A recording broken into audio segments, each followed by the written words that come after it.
Each day is a new page in my story. I want to savor every scene, every footnote, before I turn to the next one.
Stay back!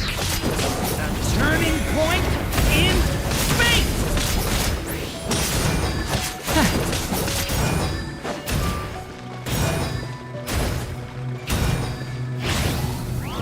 Thunder! The abyss's burning shadow!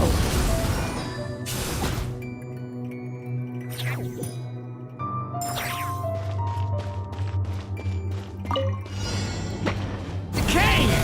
You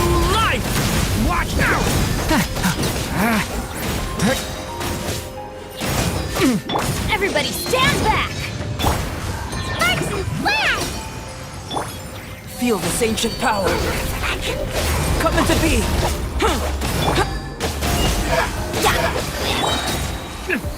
Decay! New life! Devouring claw! Teamwork is dreamwork! Let's light it up! Blow them all up! Pew! Dumpty dumpty! Witness my great undertaking! Ha! Burst forth! Stay back! The story has only just begun! I'm going in!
Wow!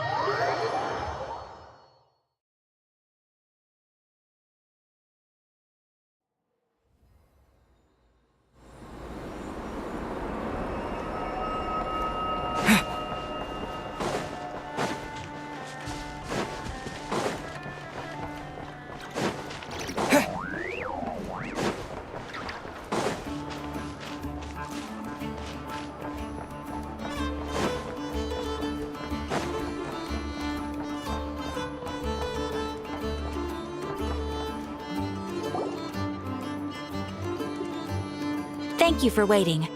I finished checking your adventurer handbook. Here are your commission rewards.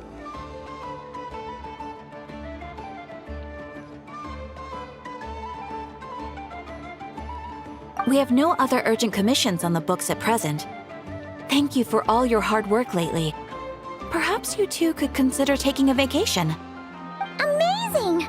Paimon never thought we'd end up having downtime in Nod-Krai. Things were pretty hectic when we first got here. Everywhere you looked, it was either the Wild Hunt causing chaos or the Vatui stirring up trouble. It felt like this whole region was one giant slime in a barrel, ready to go boom at any moment. Sure have. Things were looking pretty dicey, but in the end, we managed to turn it around. Whoa! Paimon just got deja vu! Oh, that's right. It's because we've done this like a million times now. Ah, yes. Are you two aware that the Moon Prayer Night is soon to take place? Oh, yeah! Lama told us that was coming up soon. Wait, why do you mention it, though? Do people in Nasha Town celebrate it, too? Paimon thought it was just for Moon Goddess worshippers. You're partially right. Most people in Nasha Town just see the festival as an opportunity to do business. They do not concern themselves with the religious element. The festival was first celebrated by the Frost Moon Scions. On this day, they would wear moon prayer blossoms and celebrate the birth of the moon goddess through song and dance. They would also prepare food and handicrafts and give them as gifts to others. Over time, it became Nod-Krai's most lively festival. Oh, sounds like fun!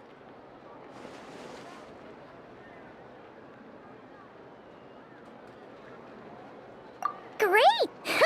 Well, in the meantime, since Catherine doesn't have any commissions for us, let's focus on some personal business instead. When we first got here, you mentioned that this was where your spaceship landed? We didn't get to follow up on it at the time, because we got wrapped up in that whole rare situation, but now we can finally start investigating it properly. Well, there's a saying Paimon's heard around these parts, which goes, if you lift up a rock, you'll find something you weren't looking for. By that logic, you'll never find what you're looking for while you're searching, but the moment you stop looking, it'll jump right out at you.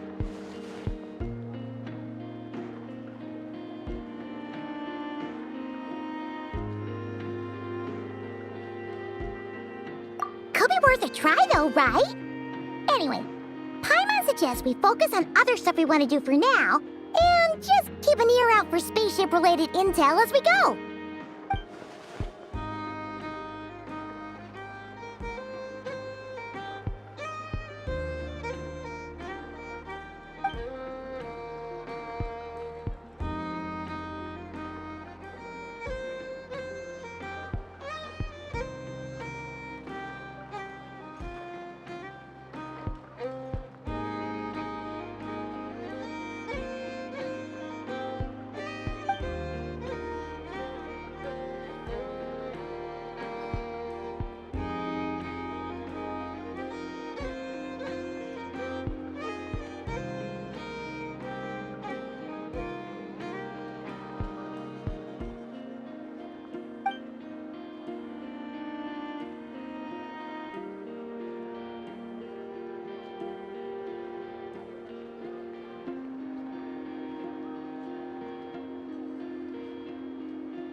What's wrong? You look super serious all of a sudden.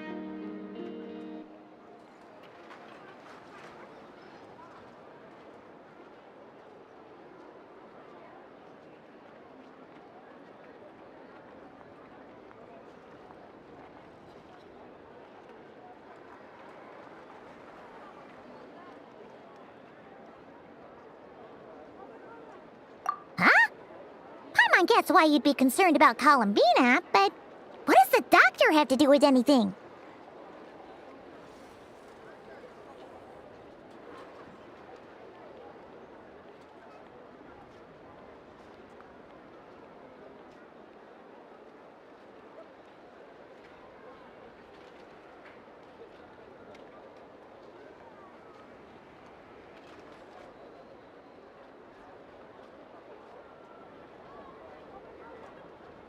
Oh, that's true. And now that you mention it, we're definitely overdue for a showdown with the Fatui. It is weird that he hasn't shown himself this whole time. What could he be up to?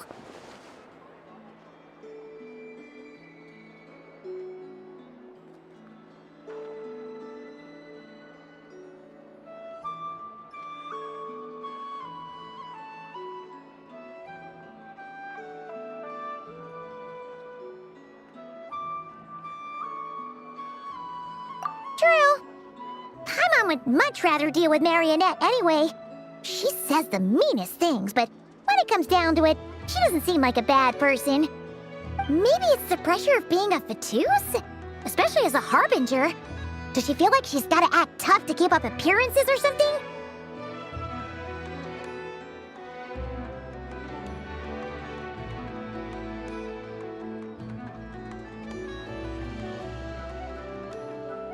But then, every time we headed out with Rarier, she always wound up having to repair Polonia and her other robots. That's gotta sting. Losing face always hurts more for people who care a lot about their image. She's probably still furious about it.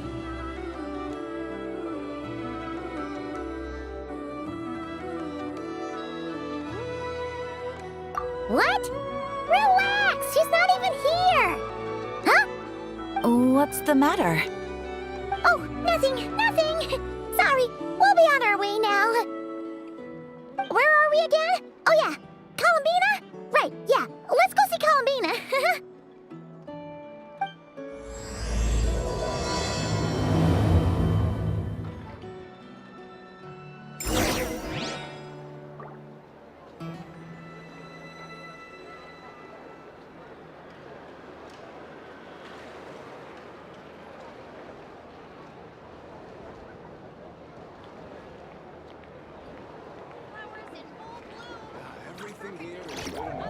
This land holds nothing but promise for adventurers from all walks of life.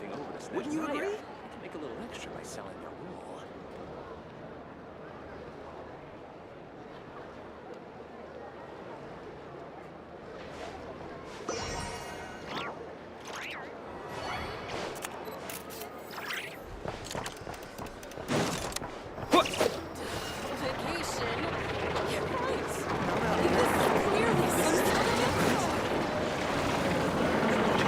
Right after this, I promise.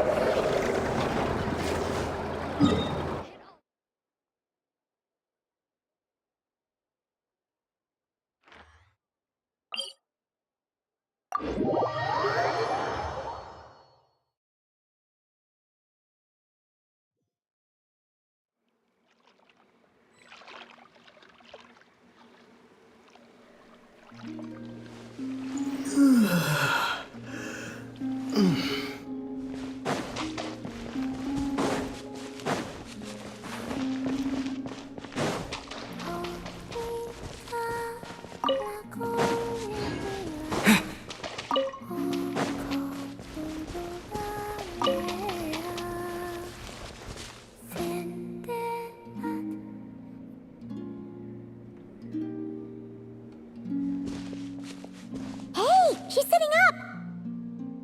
Is me sitting here a rare sight?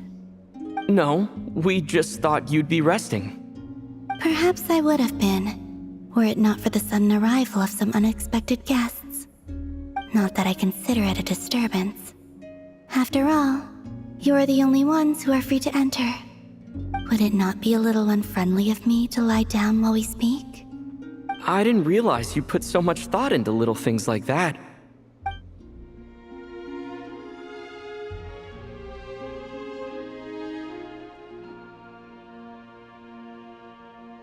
Only sometimes. There have been moments lately where I think about you and your companions. They are warm, mysterious, and cozy memories. Very few of my past memories are anything like that. They say that travelers return home bearing bags full of souvenirs. But my luggage was empty, and I believed it would stay that way. Return home? So, you're still planning on returning to the moon? Yes. This planet continues to reject me, reminding me that I do not belong here.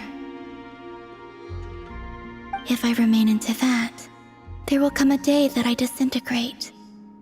And I don't mean reduced to dust, or turned into food for the flowers. I mean, I will cease to exist entirely.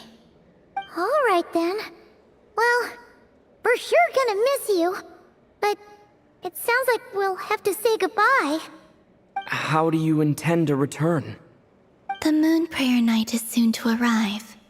On that day, the moon will be closest to Teyvat. The Kuvaki in this land will reach its peak at that time. I merely need to grasp the tide, and with relatively little effort. Oh, Paimon gets it! It'll work like a slingshot! You make it sound like she's gonna get blasted up to the moon. If I did that, I suspect I would crash into the false sky. I will be using a much gentler approach. But I do like the analogy. It's fun. You see? She gets Paimon's sense of humor. In the blink of an eye, the time has come to part ways. It does feel that way, doesn't it? Time seems to fly fastest when you are enjoying it.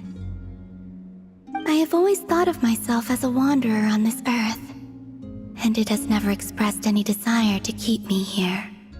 Yet just as I plan to depart, it tugs at my arm.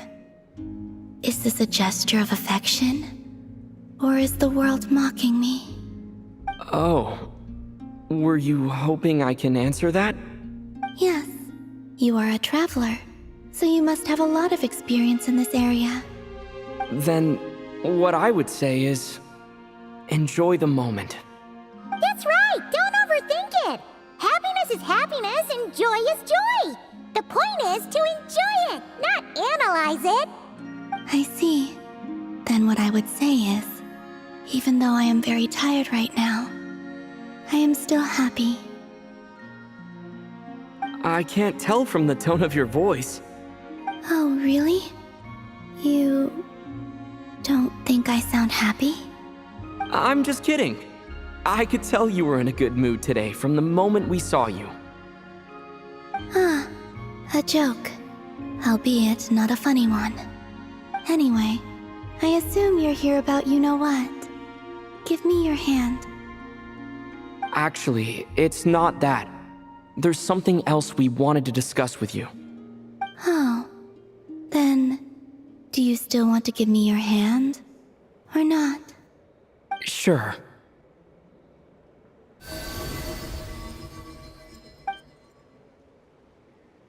Thank you.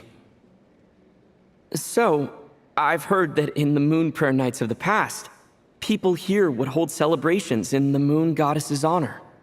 Since you helped so much in our fight against the Rehir of Solnari, I think you deserve a farewell party before you return home. I haven't asked everyone else for their opinions on this yet, but I'd like to invite you to join the upcoming Moon Prayer Night. I've never joined a moon prayer night before. I'm not sure what I would even do. Oh, don't worry about that! We take care of everything! All you need to do is show up. Of course, there's no need to force it if you're not feeling strong enough. It's just, this kind of felt like a golden opportunity.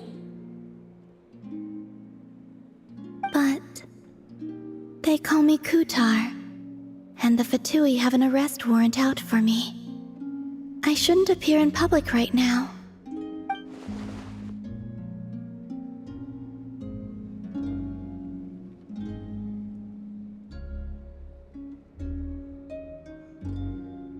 I'll make it work.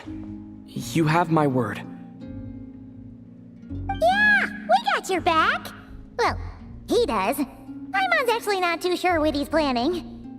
All right, if you're sure. I will not refuse your invitation. I suppose it wouldn't hurt to pack a few more sights from this world into my suitcase before finally learning what my homeland looks like. Oh, if you see Lauma, please tell her that my answer to the question she asked me is neither yes nor no. Rather, it is, there is no need. That was kinda cryptic, but sure. Guess it's between the two of you. We'll pass along the message. Bye for now!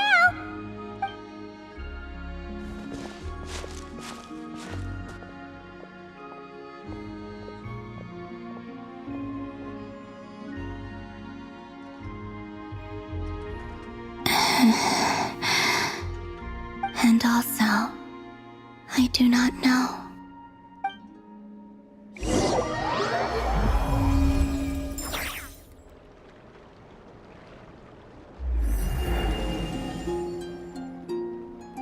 Since she's agreed to join the festival, let's go see who else wants to take part.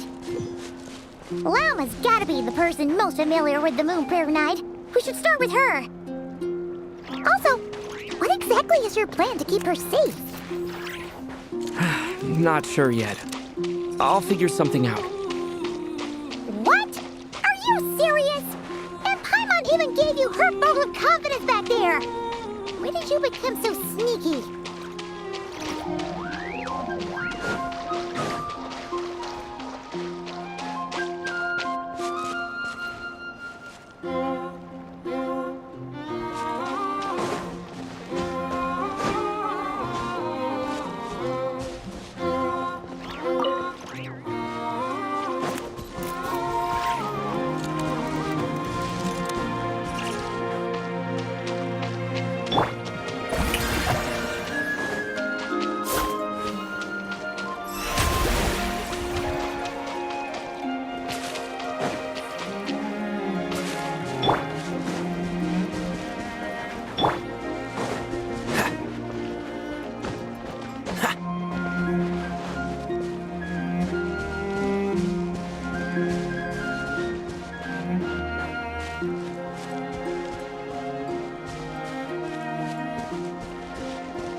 Beats me.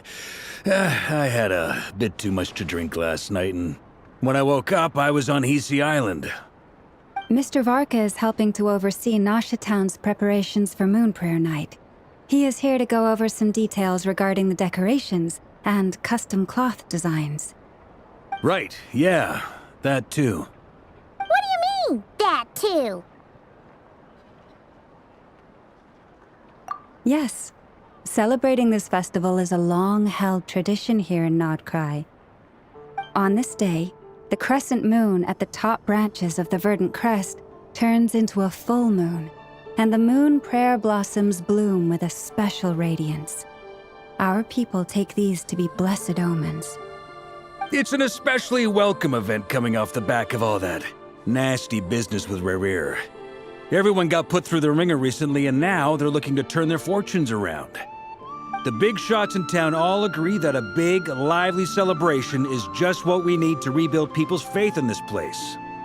No wonder Catherine said that people weren't so bothered about the religious element. That's right. It's become more of a local custom by this point. The celebrations have little to do with whether the religious stories behind this event are true or not. Even the Frost Moon Scions are eagerly awaiting the coming of Moon Prayer Night, despite now knowing that their past beliefs were founded on a falsehood. That's fair. It's a bit like the Lantern Ride in Liyue. It's a chance for people to enjoy themselves, not debate the existence of the Adepti.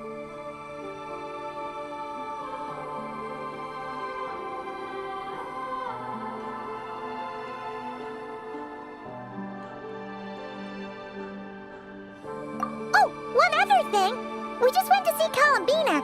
We went ahead and invited her to take part in the festival this time. Hope it's okay. Wait, so... you mean she agreed to it? Huh. That's quite a surprise. Then, I suppose that she intends to return to the moon on that day. Oh, yeah! It's kind of a complicated process, but basically, it's like a slingshot.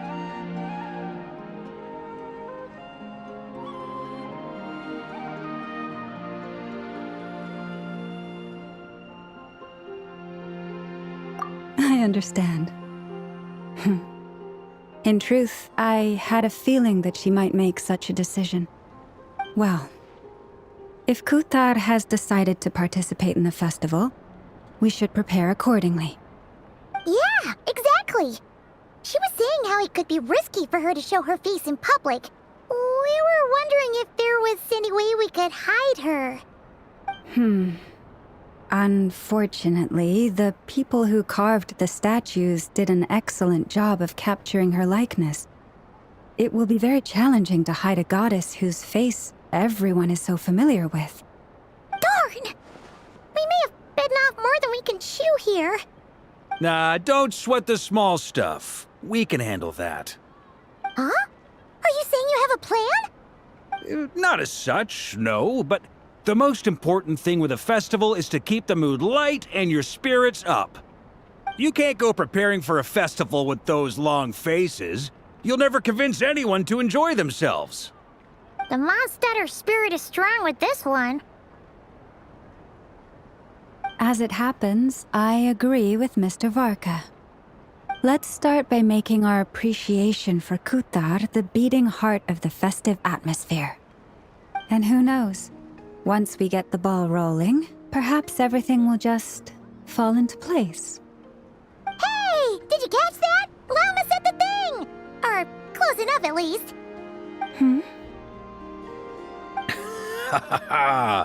I'm looking forward to the Moon Prayer Night already.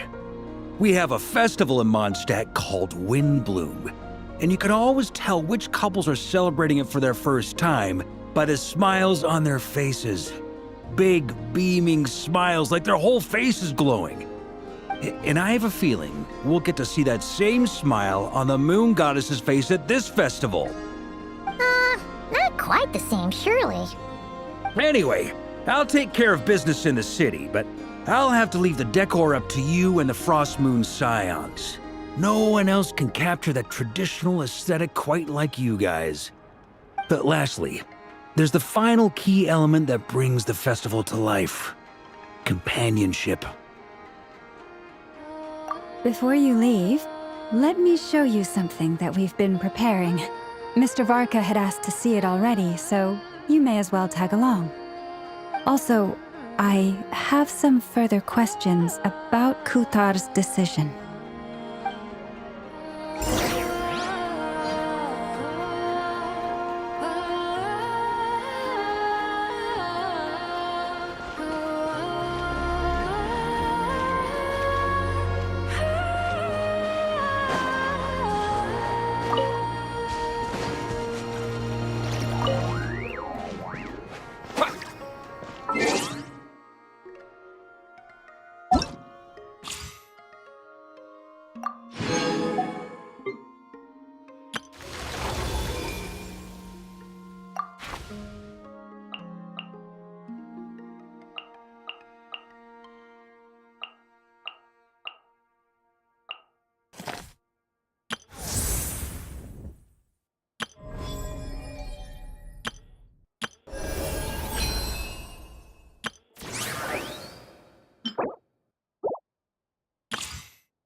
Look like they're having fun. I believe so. Kuhenki seem very skilled at playing drums like these, although I'm not sure where they learned it from. Maybe it's an innate talent? In their eyes, they're probably just playing with toys.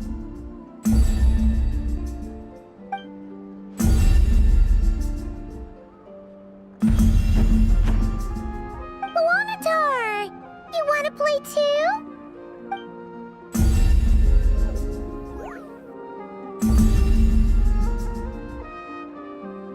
Yeah. She looks more confused than anything. Maybe we can teach her next time if we get the chance.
Things.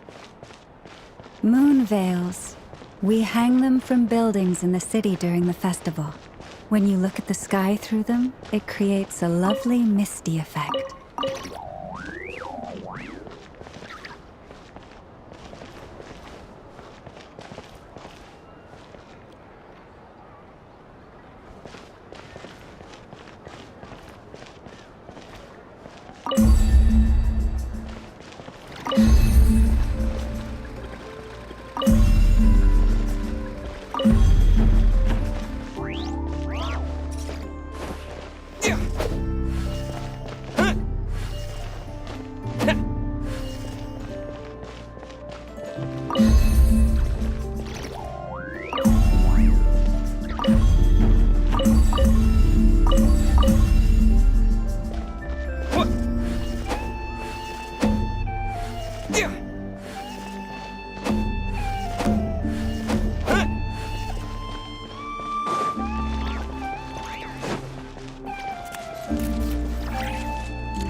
They're preparing items for Moon Prayer Night.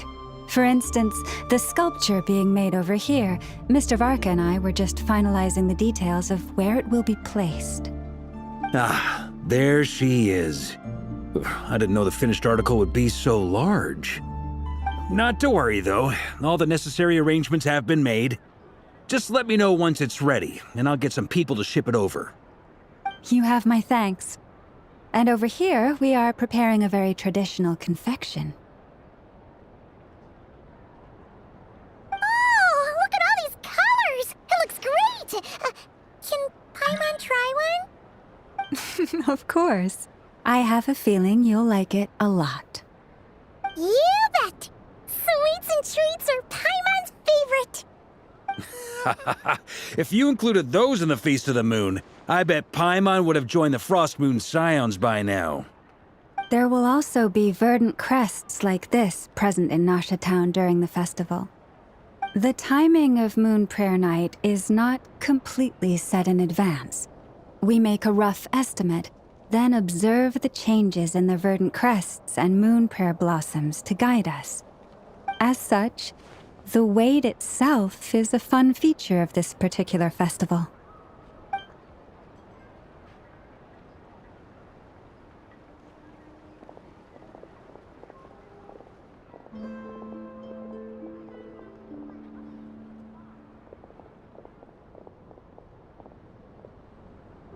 Let's talk here.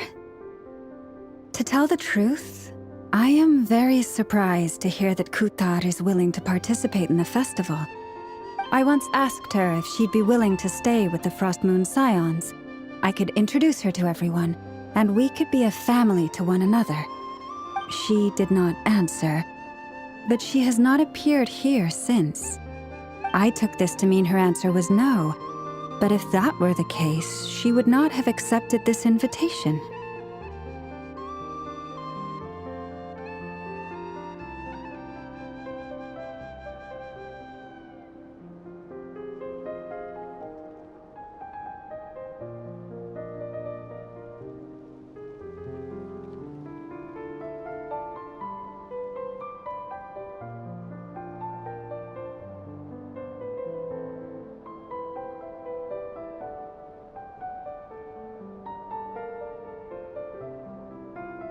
Ah.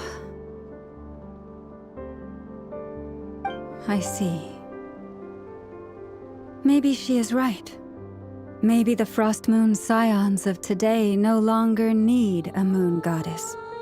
But my wish was not for her to come here and be worshipped as a deity. I simply wanted to offer her a place to stay. I'm sure she believes that showing herself here might invite Fatui intervention, and as such, she does not wish to cause us trouble. But what really pains me about all this is that this is her birthplace. She ought to belong here, yet no one has been able to grant her shelter. I think I'm qualified to weigh in here. When someone's about to depart on a long trip, what they need is blessings, not burdens. We should wish her the best, not make the journey harder than it already is. Anyway, she's agreed to attend, hasn't she? All we need to do is simply respect her decision. I see your point. Yes, she will soon depart after all. Our job is to leave her with some happy memories. Besides, who's to say her journey to the moon is a one-way trip? It's not like she can't come back and visit if she wants, right? Paimon agrees wholeheartedly. Festivals are all about having fun, so let's keep it simple. All right, I'm gonna head back to Nausea Town soon. Want to come with? I'm guessing you have some other folks to visit there. Sure thing, let's go! Bye for now, Wilma! Thank you all. Goodbye.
Chatting about?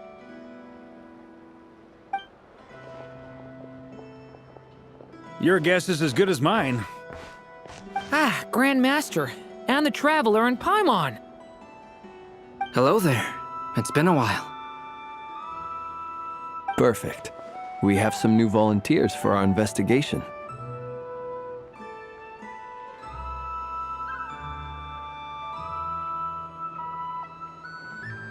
Wait, let me guess. The righteous Lightkeepers are finally ready to hunt down the Abyssal Dragon? Haha. Yes, that too. Yeah, right. Oh, wait. Why does everyone keep saying that too? Well, to be precise, the facts match, but not the causality. Wait, so I guessed right? Half right. Don't act so impressed with yourself. Maybe I can explain. We ran into Mr. Flint's north of Nausea Town. At that time, we just noticed a few abyssal creatures out in the wild, but the strange thing was, I didn't detect any traces of abyssal energy on them at all. On closer inspection, we realized that they were not real monsters, but something akin to reflections in the water, or perhaps a mirage. Huh? What do you mean?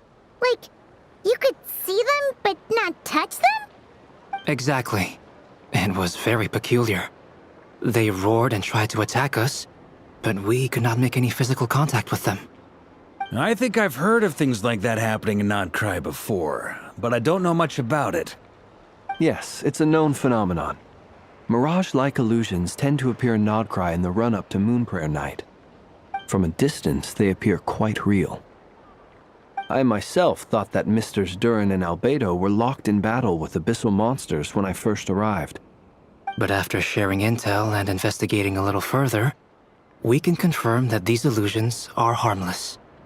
There is no great cause for concern.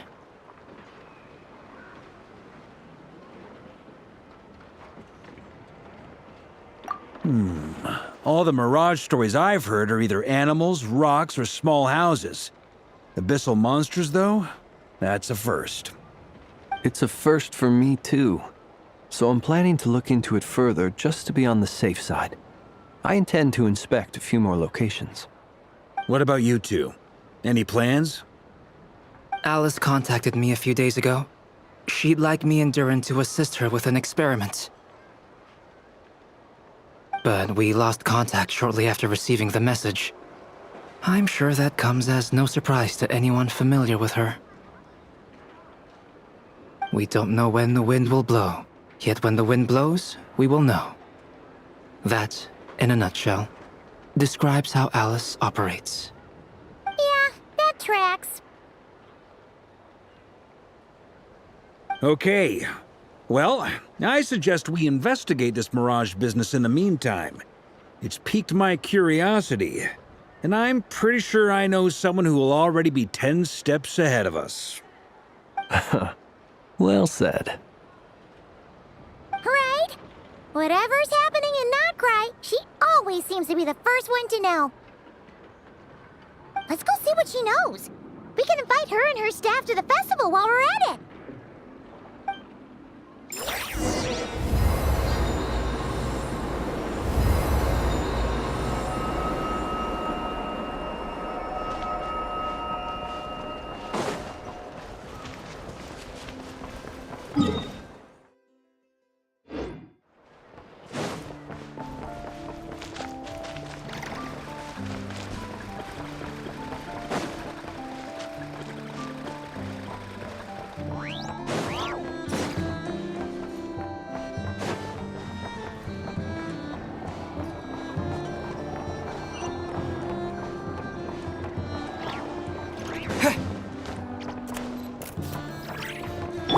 The wind rises.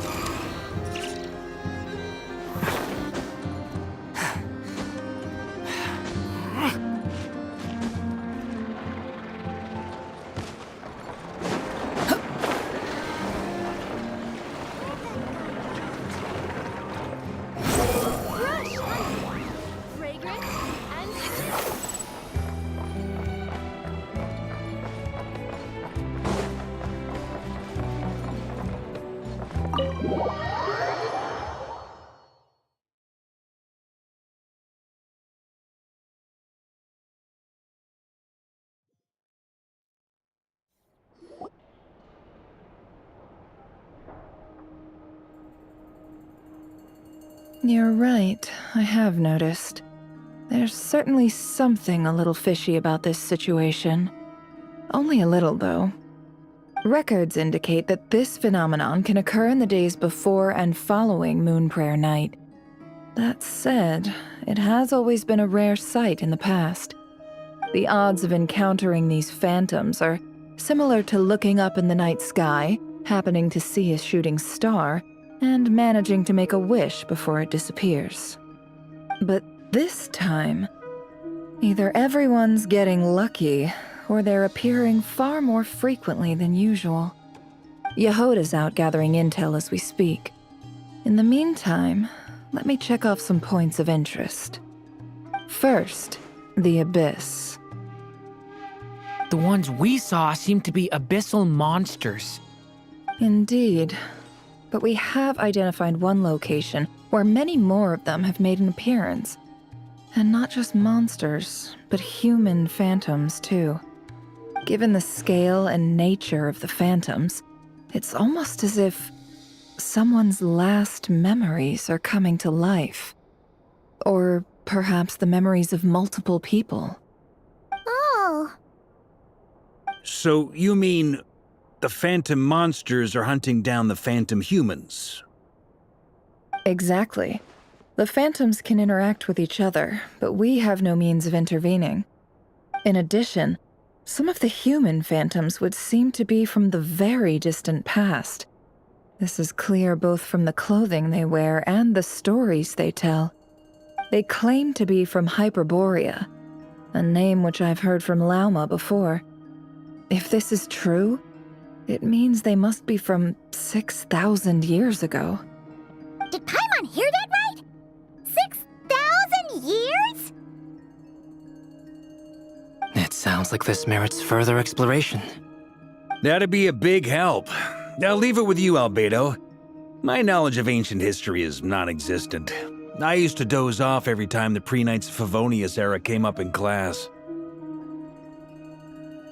It's quite a miracle that you were able to understand these phantoms' speech, given how long ago they lived. I suppose you're right. But I'll leave the archaeologists to ruminate over that conundrum. As an intelligence broker, my sole interest is in the value of the information I gather. Which, in this case, hopefully means earning myself some good favor with our dear Lady Moonchanter. So calculating. Whew, this intel broker logic always catches Paimon by surprise. Sounds to me like we could split the work up. I think the abyssal phenomenon is best left to Albedo, Flint's, and me. Agreed. It coincides with my duty as a lightkeeper. For my part, I'd like to understand the abyss better. Even a little knowledge would go a long way. This is certainly a rare opportunity to study the Abyss. But even rarer, perhaps, is the chance to make contact with the Ancients. The Curatorium will take the lead on investigating the Hyperboreans. We put in the work to learn what we know so far. It seems only fair that we get some quantity of exclusive intel. That just leaves our trusty team of 2 unassigned.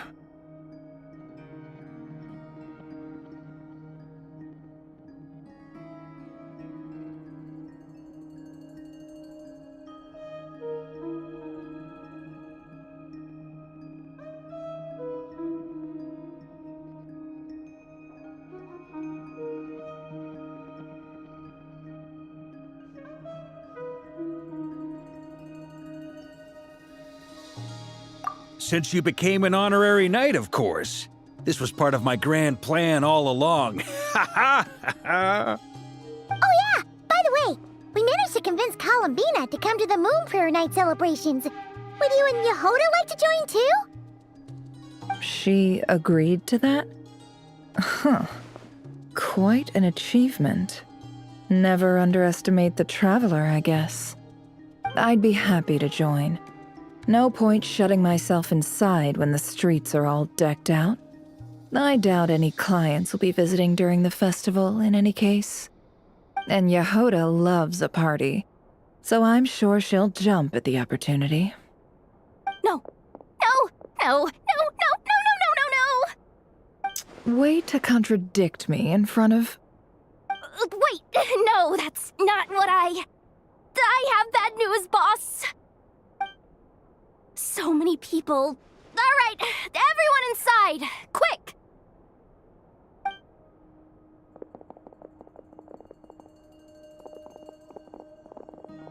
This is gonna sound crazy, but hear me out.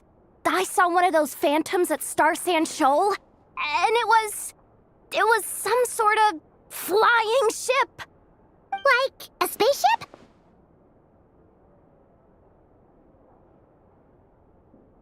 That's gotta be the one you came to Tibet in! You said you saw the same thing through the moon marrow, right? Huh? You already know about it? Ugh, I thought I was gonna blow people's minds. Turns out I'm the last to find out. Wait, back up. You came here in a spaceship? Now my mind is blown! What's it like on the inside? Was it like flying through space? I want to know everything!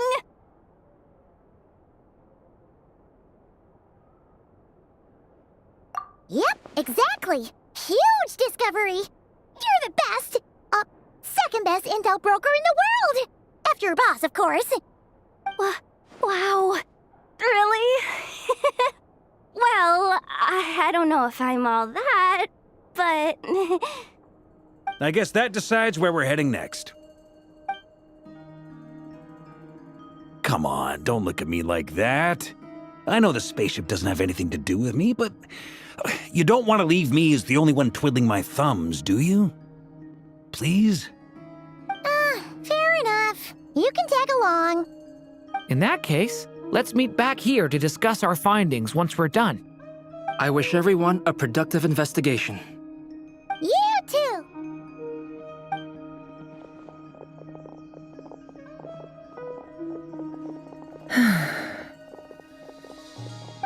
What's up, boss? Aren't we gonna head out? Tell me, Yehoda, when did the Curatorium start giving out intel for free? Oh, sorry, boss!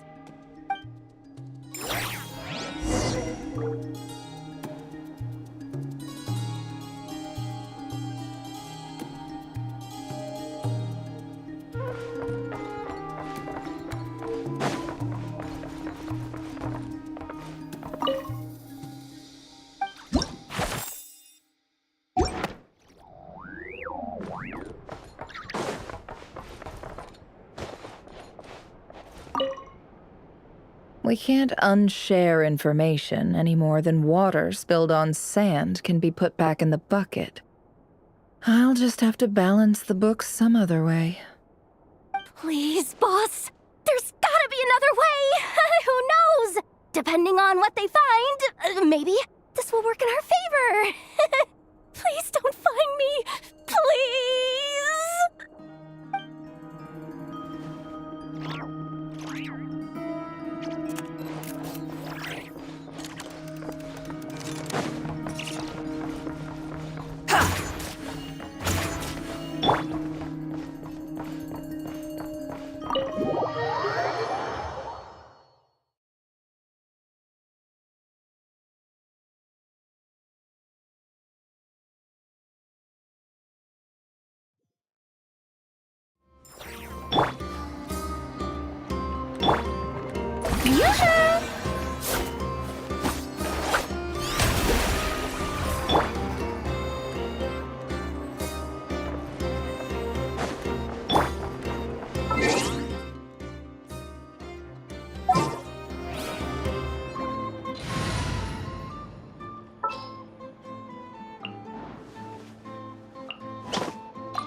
You want me on...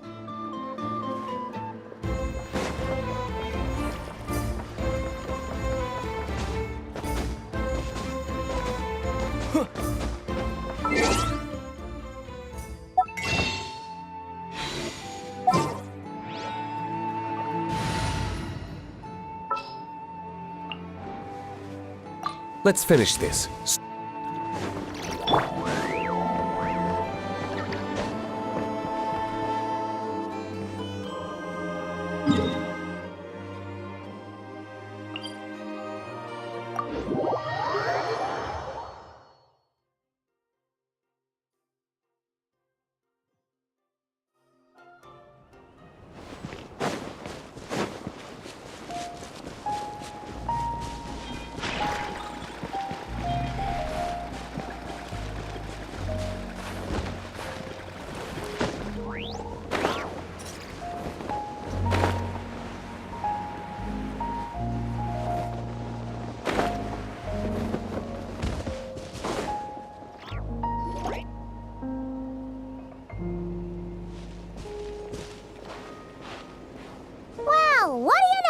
Yehoda was right on the money. This Phantom really is your spaceship. But that's so weird. Why would it show up here? Is it some kind of projection? Or a ghost? Like, maybe it no longer exists, but somehow it left an afterimage? Ah, you're already here. Miss Lauma, what a surprise. I thought you were busy with festival preparations. I was, until one of our people informed me that a strange sight had appeared at Star Sand Shoal.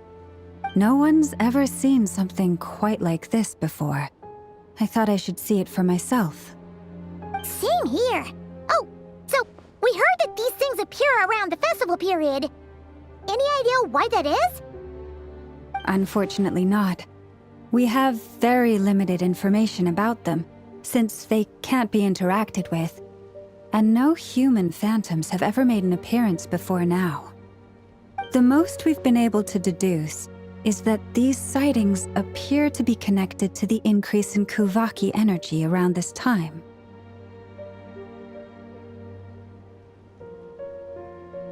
Yeah, seems like that's all we can do.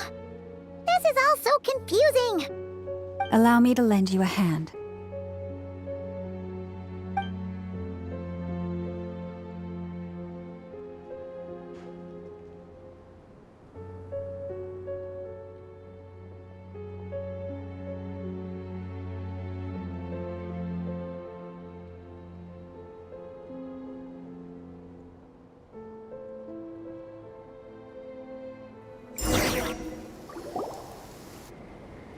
Everyone, our friend here should be able to provide us with some information. Is that a phantom rhymehorn deer? I've heard about how the Frost Moon Scions live in harmony with the animals and can even communicate with them. That's coming in handy now, for sure. Okay. Yes, I understand. Then how about this?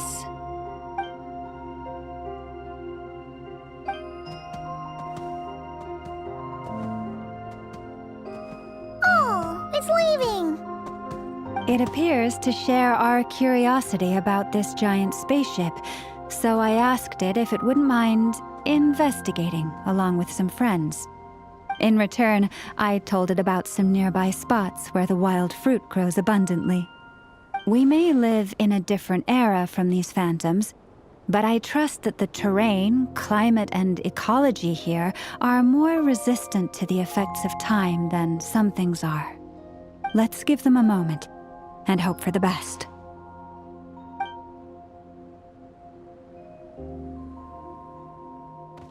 All back together? Must have been a lot of fruit.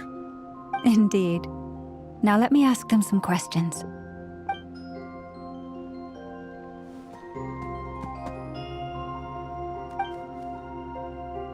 It did find a lot of wild fruit, enough for them to feast for a long while. This puffin circled in the air several times, but didn't spot anything out of the ordinary. Certainly nothing to do with the spaceship. Huh. Well, it definitely makes sense to get a bird's eye view. Indeed. Other than that, I was also thinking that the world these phantoms see is also different from ours. Oh, I get what you mean.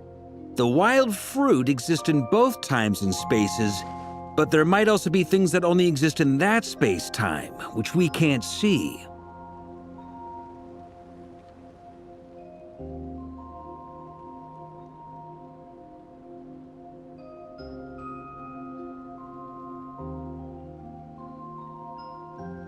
Good point. Great thinking, Lauma. Blunthorn rhinos can use kuvaki to shift great rocks, but this one says it couldn't get that ship to budge by even an inch. The sniffer mole tried too, but despite being a skilled digger, it could not get through. They say that the spaceship looks robust and undamaged. It seems completely impervious to any and all attacks. Whatever lies within is well defended from harm. So, just like us humans, there was nothing they could do about this spaceship either. Yes. Still, they deserve our thanks. We are grateful for all your efforts, dear friends. Now go, and enjoy your feast.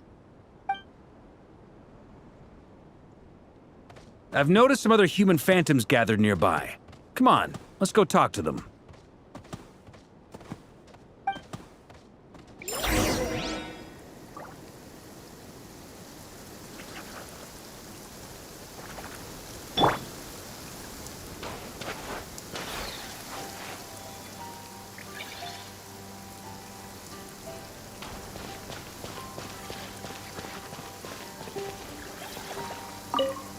Those illusions and those people. It's all a little creepy, don't you think? Nah, all part of the festive atmosphere.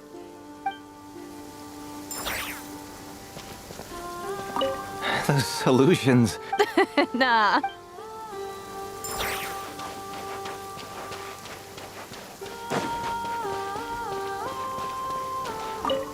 Have you ever seen anything like this?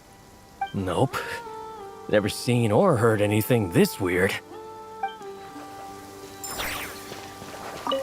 Have you ever seen anything like this?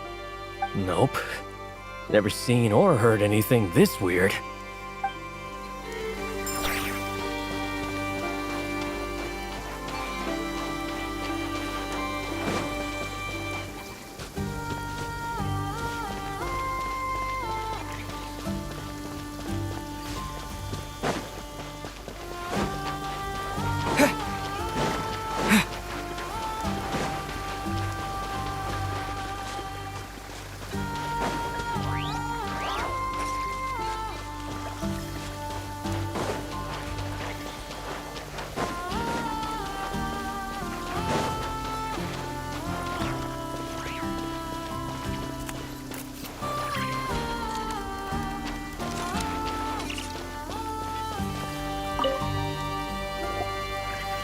What is this thing? I've never seen it move, and there's no way to get inside. Goodness knows. My grandpa says it's been sitting here at least since his grandpa was still alive. What about his grandpa? Did he say anything to your grandpa's grandpa about it? Huh? I don't know. In all likelihood, it was here back then too.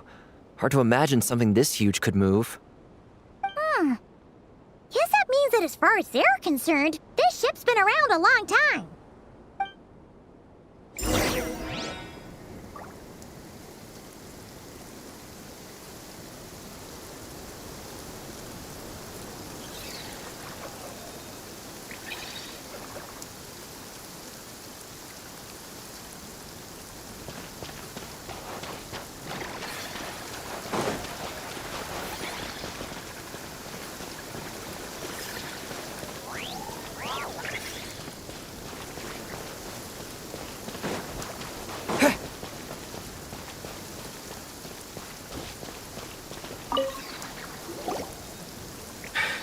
Come on, brothers.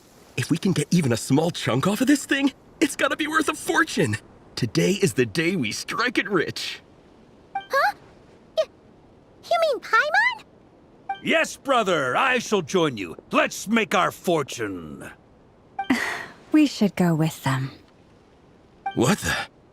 This thing is crazy tough. I can't even scratch it. What's it made of?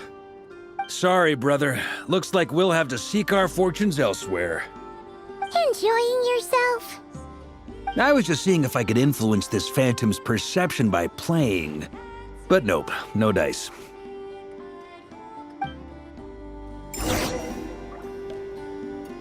I'm sure we're all starting to build up an idea of what's going on here now that we've spoken to some of the people. These phantoms are reenacting real historical events in Nod-Krai. It's almost like we're in some kind of interactive stage play. We can talk to the actors, but the plot is fixed and we can't influence it. It makes sense. History is set in stone. The objective facts of the past cannot be changed. Paimon totally thought you were just goofing around earlier. But actually, you were doing some serious investigating. Of course I was. Anyway, at this point, I think we're forced to conclude that although the Phantom spaceship is right there in front of us, we aren't going to learn much about it from these people.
Don't be discouraged.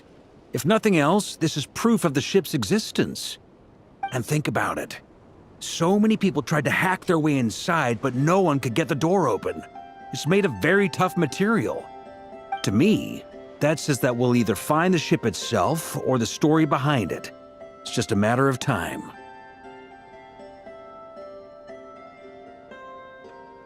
Huh.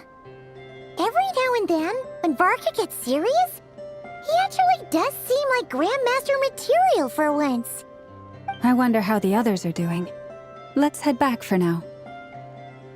Sounds good. Also, drinks are on me if Team Knights of Favonius is the first to finish. Wait, we have a team name now? Am I in Team Knights of Favonius as well?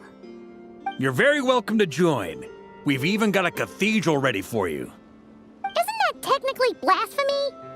You wouldn't dare make a joke like that if Barbados was in earshot. Nah, I'm sure Barbados doesn't mind a little harmless blasphemy once in a while.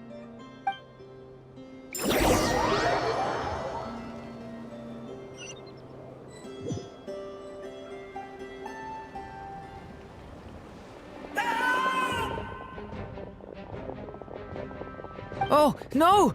Get away! Oh.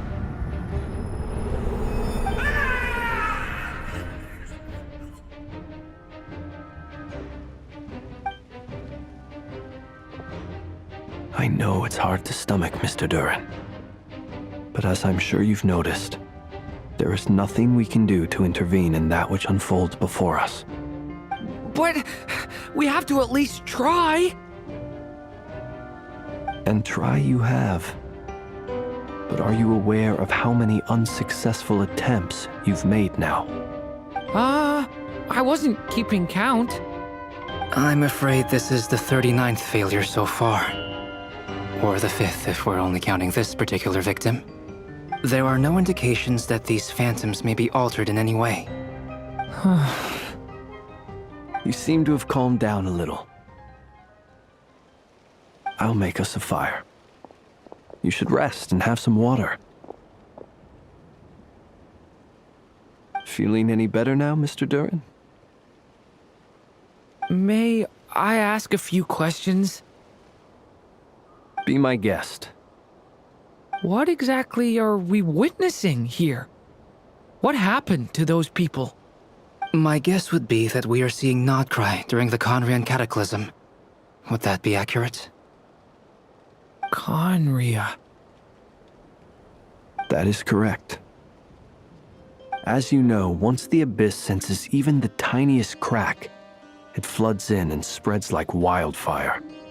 There was a time in the distant past when it permeated all of Nod-Krai, causing immeasurable harm. The people paid a terrible price to heal this land. Then, 500 years ago, the whole of Teyvat suffered an abyssal disaster. Once more, Nod-Krai was dealt a devastating blow. I see.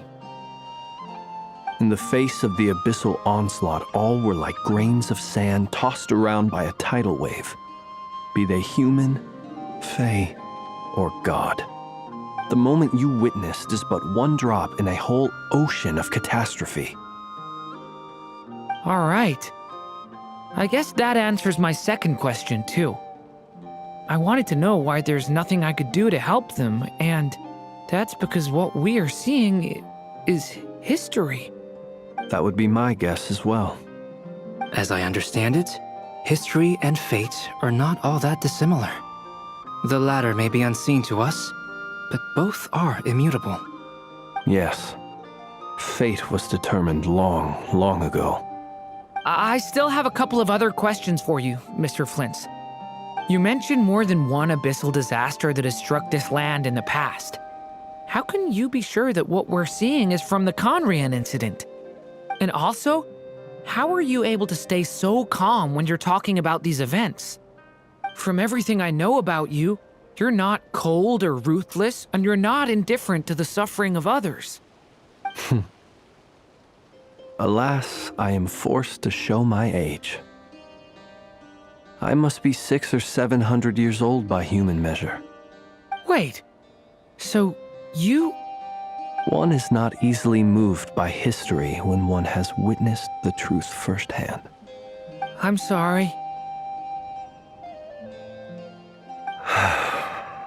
You needn't apologize. Your passion is a good thing to have. Treasure it, because someday you may find it in terribly short supply. Now, at the risk of offending you, I have a question in return. Your curiosity toward the Abyss, is it born from hatred or because you sense its call? I only ask because I kept a fragment of Rerir's body in my lantern for a short time. Specifically, his heart. So I know what a burden it can be to carry the Abyss with you. And I hear its power growling from somewhere within you. In my eyes, your mere existence is a miracle. My honest answer is... I don't know. I don't think I have the confidence to say for certain. What I will say is the abyss is not the only issue that haunts me. Even before I became who I am today, the question dogged me constantly. Should I even exist at all? My doubts remain unresolved. But when we fought Rerir, something became a little clearer to me. Sometimes it is the darkness within us that allows us to achieve the impossible. I certainly got the sense from your 39 attempts that you were trying to achieve the impossible. It sounds like you've resolved to see the truth for yourself.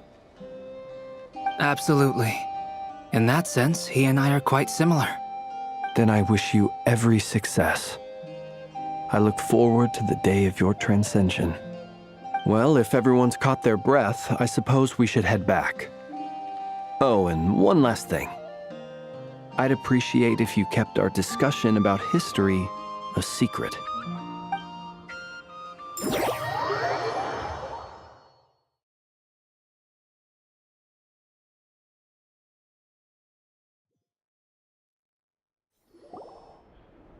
Incredibly, our separate investigations led us all to the same conclusion. Hooray for consensus! Yeah, but we barely learned anything, though. I totally thought this would be the mother lode. Talking with the ancients? I mean, come on! But nope. All we got was useless snippets of conversation. And all this stuff about moons and hyperopia. What a load of baloney. Seems like people back then had a few screws loose. I understand your frustration. We found the same issue. Each phantom only showed a very brief moment in time. There isn't much value to be found in these miscellaneous fragments of a civilization's history, no matter how glorious it may have been. If there's a silver lining, it's that these phantoms are harmless to the present reality. They shouldn't get in the way of the festivities. Paimon agrees. And not just because it's the first thing she understood in this whole conversation. You look disappointed, Nefer. Is something the matter? What do you think? We all worked our tails off, but the only one to gain anything from it was you, Lady Moonjanter. Well, please do share the Hyperborean records with me. I will gladly inscribe them in our people's documents. Oh, duh! Yeah! That was it! Hyperborea! Hyperborea. I'm serious. Only an expert in the Frostmoon Scions and their history can turn these records into valuable research material. The alternative is to let them gather dust on the Curatorium's storage shelves until the pages turn yellow. Nefer, you're wise enough to know that cooperating and sharing the profits is the best course of action here. Well, that goes without saying. Sure, let's do that. Huh? But didn't you say we aren't supposed to give out intel for free? Sorry. Shutting up. Now is not a good time to push Nefer's buttons. Anyway, back to Moon Prayer Night. I'm thinking that we should prepare something a little special, aside from the usual decorations and so on. You mean a parting gift? Can't go wrong with food. Although, does food go bad on the moon? Perhaps a lantern would be a better choice. It might be dark up there. It could prove difficult to light a lantern on the moon. Magical stones might serve that purpose better. What about a clockwork mecha model from Fontaine? I've got a whole bunch at home. I use them for fighting practice in my free time. None of these sound like things she would be even remotely interested in. But we don't interact with her enough to know what she likes. Yeah. It would really save us the guesswork if someone could find out what she's into. Wait, what the? Traveler? They're all looking at you.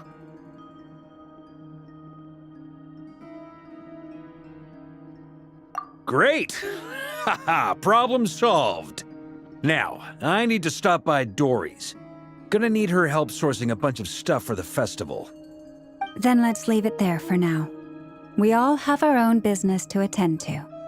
Traveler, if you find out what Kutar likes, let us know right away.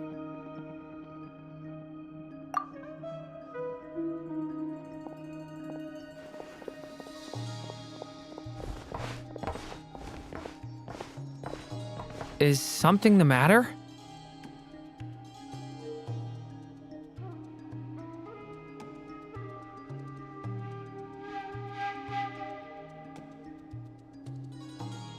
I'm fine. It's just... I'm still feeling a little rattled after witnessing the horrors of the Abyss. But it's okay. This is something I have to work through. I'll be all right. Thanks for your concern. Well, don't put too much pressure on yourself. If you ever feel like something's wrong, physically or mentally, we're here to talk.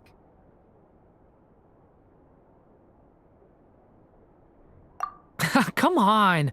Stop treating me like a kid.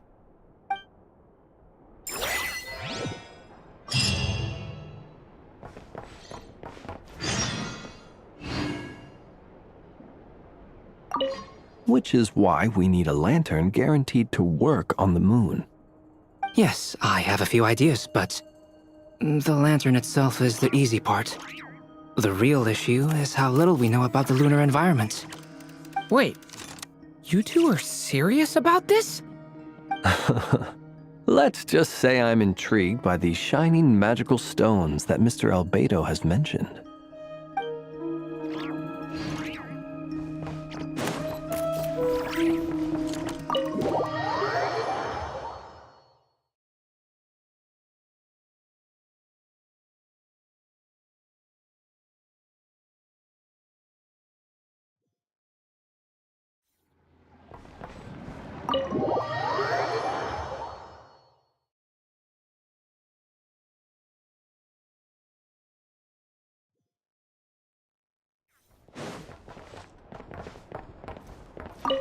Miss Lauma, would you accompany me into town? I think it'd be best if you saw the Frost Moon Scion's decorations for yourself. Very well. Let's go.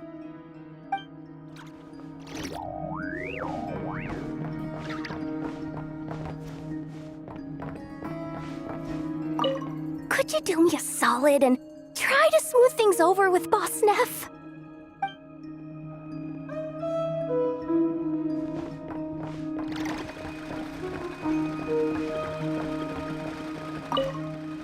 You should get going. It's important that we ascertain what Kutar likes.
Weren't there a few Kuhenki here last time, too?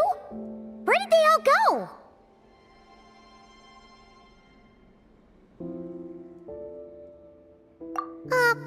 Walkies? For Kuhenki? You're not pets, you know. Oh, well. Looks like we just came at a bad time. Let's try again tomorrow. There's still a few days until Moon Prayer Night, so we're in no rush. Besides, she needs time to rest anyway.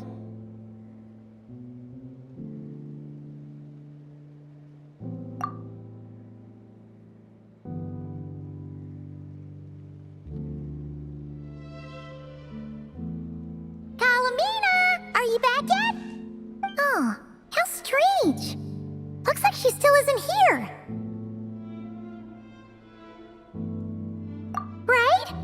It's not like her to spend so much time outside, especially since she's worried about attracting unwanted attention.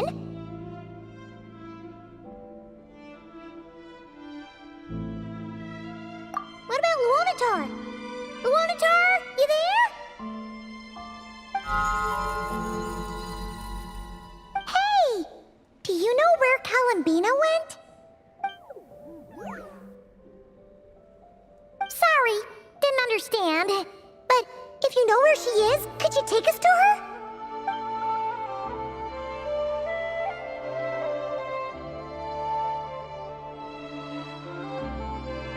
Yeah, that's even stranger.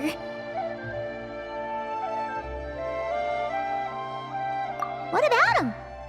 Oh, that's not good news. They change color when Columbina gets weaker, right? And they look super pale right now.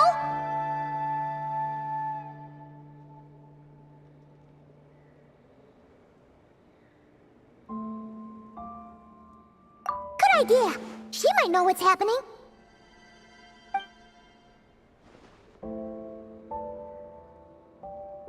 Llama!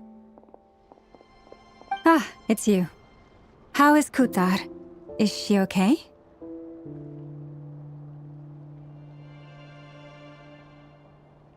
No, she hasn't. I came here to check on her after I noticed the flowers had changed color.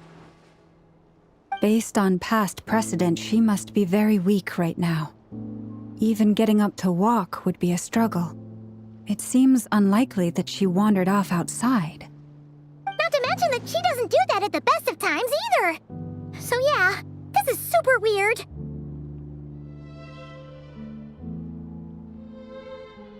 No. Very few people are in the know about Kutar's whereabouts. And if anyone suspicious had visited, they'd have left some sort of evidence. Come on, let's go to Nashatown. If anyone has seen her, someone there will know about it. It's Nod-Krai's information hub after all. Makes sense. Let's go!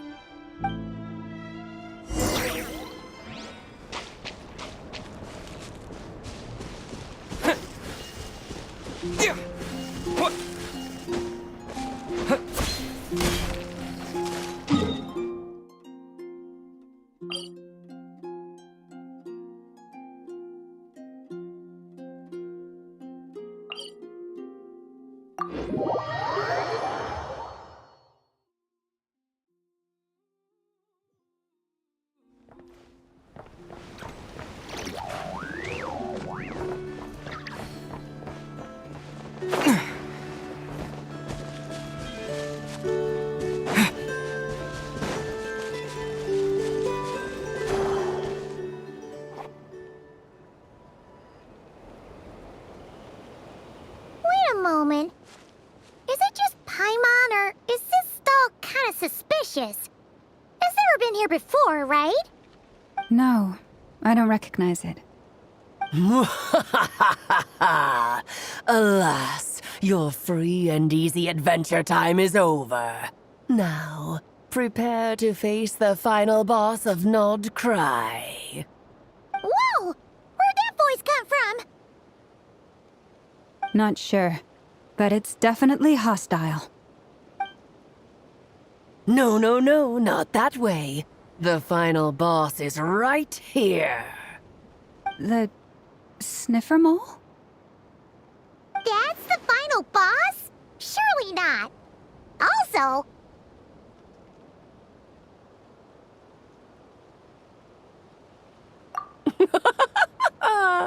Okay, the jig is up. I'll stop teasing you. Turn around. I'm right behind you. It seems I've managed to leave quite an indelible impression, even though you've never seen my face. Oh, nothing could make a great mage more pleased with herself.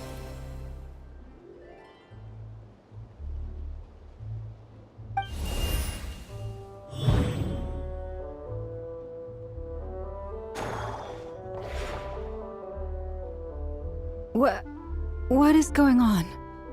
I've heard that all the big shots in Teyvat have long, wordy titles that stun people speechless when they make their entrance. Unfortunately, none of them are affiliated with the Hexen Circle, and we ourselves keep a very low profile. The notorious name-dropping doesn't quite work for us. Still, I, for one, think I'm really quite amazing. So that didn't stop me from coming up with a title anyway. Alice! It's really you this time?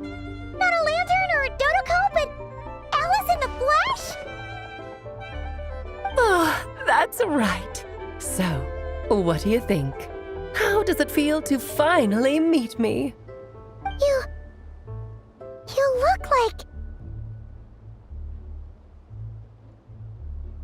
Oh, that's the first thing you thought.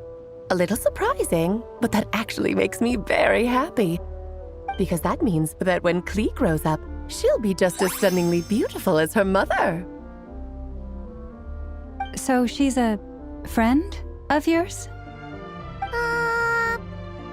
Kind of. This is actually the first time we've seen her in person. I see. Madam Mage, that was, quite a powerful entrance. I certainly won't be forgetting it anytime soon. It's okay, Lauma, don't force it. Paimon will do the honors. This is Alice from the Hexen Circle. She's a friend of ours. And of Arcus, too.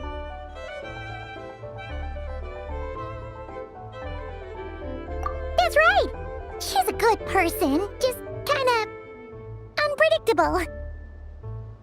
Well, what is the human heart if not unpredictable? Hmm? If we could not do as we please, how would we differ from machines?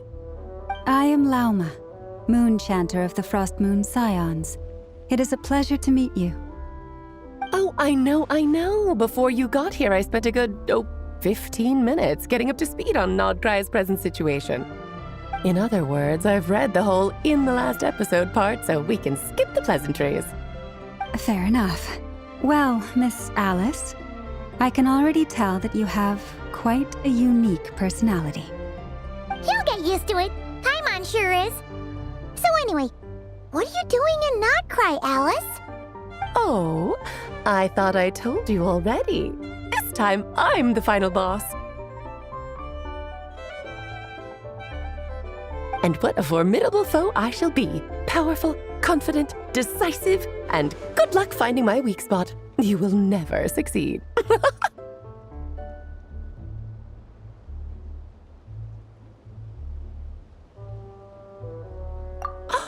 Oh, drat! My one weakness, and you found it in an instant. Fate has been dealt a devastating blow. Thus falls the great Dodo King. Why are you playing along with this nonsense? For funsies, of course. What's wrong, Paimon? Are you disappointed in me? Am I a gigantic letdown? No, it's just... you seem like a busy lady. And this is the one time you've shown up in person. Paimon figured it would be for something more high stakes than just goofing around. You're quite right. I'm here in Nod-Krai because something big happened. Something big enough it caught the attention of the Hexen Circle. It concerns the 3 moons, Tevat's borders, and of course, the moon goddess you are currently searching for. Kind of. Why don't we discuss this over a pot of tea? My main reason for coming on this trip to Tevat was, of course, to have some fun. But I do technically have a job to do as well, namely, maintaining the stability of Tevat's borders. I'll skip over the complicated parts, but to sum it up, abyssal energies are all that lie beyond Tevat's border. We'd find ourselves in a real pickle if they ever made it through. And the phantoms you've been seeing are a sign that the border has been disturbed. No wonder they tend to show up around Moon Prayer Night. Is it because the real moon is now so close to us that its power can cross the border? In part, but only a negligible amount passes through. Just enough to influence the verdant crests and so on. And as you've noticed, there has been an unprecedented number of phantoms appearing this year. the influence of the moon beyond the border cannot explain this. No, there is another far greater factor at play. The trilunar syzygy. A trilunar syzygy. Eons ago, before the heavenly principles came to Devat, it was the then 3 moon goddesses who controlled the laws of this world. Oh, that's exactly it! The 3 goddesses split these powers amongst themselves, promising never to consolidate them into one singular body. This was meant to keep the world stable.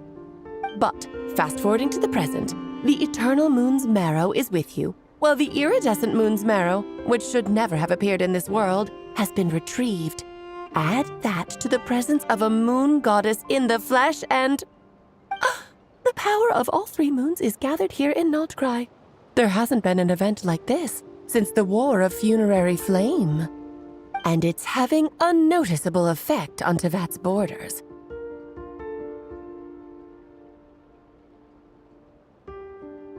Because I wish to give my darling daughter a peaceful, sunny environment to grow up in. Is that a good enough reason? Kinda sounds like you're dodging the question, but it does make sense. Well, that's one reason anyway, and the most important one. The others are a little complicated to explain. For instance, cleaning up after dearest Miss R. Albedo could tell you more about that if you're curious, but right now, I have a more important question to ask you. Why are you collecting the moon marrows?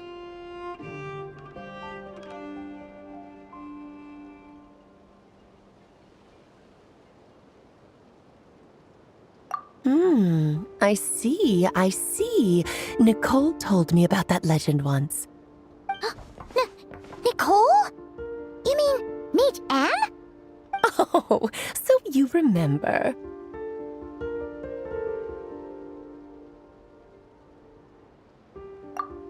Yes, of course. That was a story about fate, her area of expertise. But back to the story of our dear moon goddess. I'm afraid her intended method of returning to the moon is unlikely to work anymore. What does that mean? She may be missing, but she hasn't gone anywhere. She has disappeared.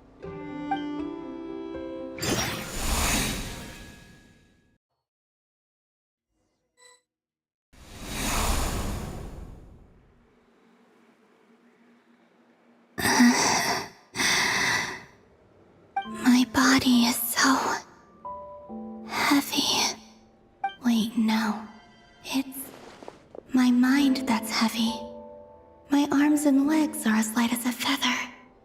What's happening to me?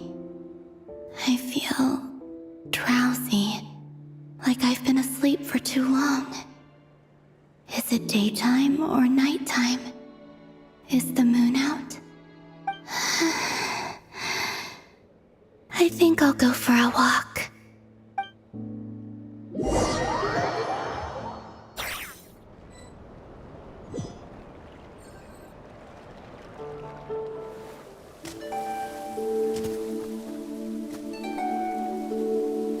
Are you out for a walk too?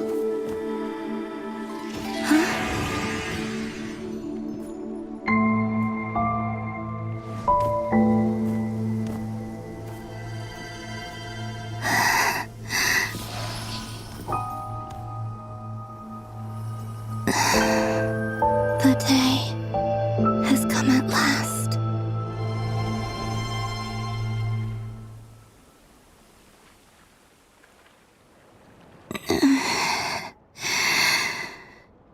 Have I grown so weak that I can't even sustain my physical form? But Moon Prayer Night is nearly here. I was so close to returning home. Death is near. Is this how it ends for me? Will I return to the moon after I disappear? Or... I don't want it to end like this. So far, at least, I still exist. Even Even if not physically, I can still feel. But as my power wanes, I'm sure that too will fade. I suppose I might take one final look at this world. The world where I was born.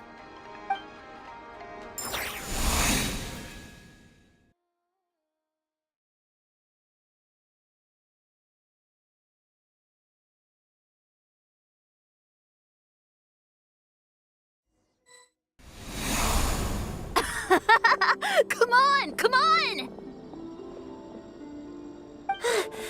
Wait for me!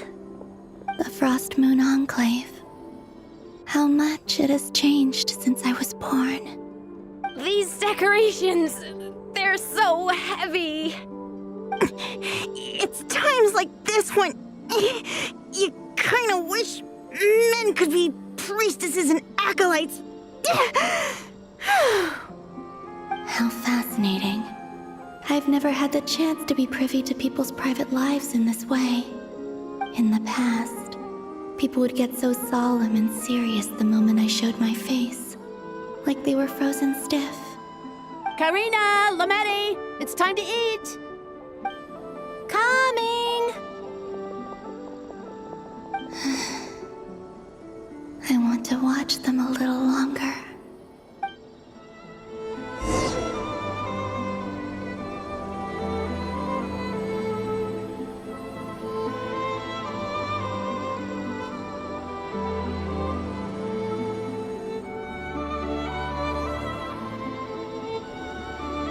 So just fill these balloons with air, right? Yep. Try a couple now to test things out. The rest can wait till Moon Prayer Night. Think fast. Rita! Teasing an acolyte of the Frost Moon Scions? Surely that's a punishable offense. Take this!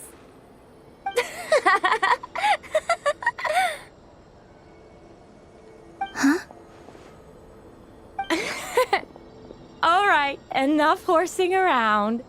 Lady Lauma gave us a task. We should get back to it. The task is just to check that the balloons don't leak, right? Doesn't matter if we fill them with air or water. Yeah. Okay, you got me there. And you got me there. But still, we can't use all the balloons before the festival even starts. We won't use all of them. And as long as Lady Lauma's trusted acolyte doesn't snitch, this can stay as a little secret between friends. A couple more can't do any harm, right? Oh, you menace. Then, think fast! Is pumping a balloon full of water really so much fun?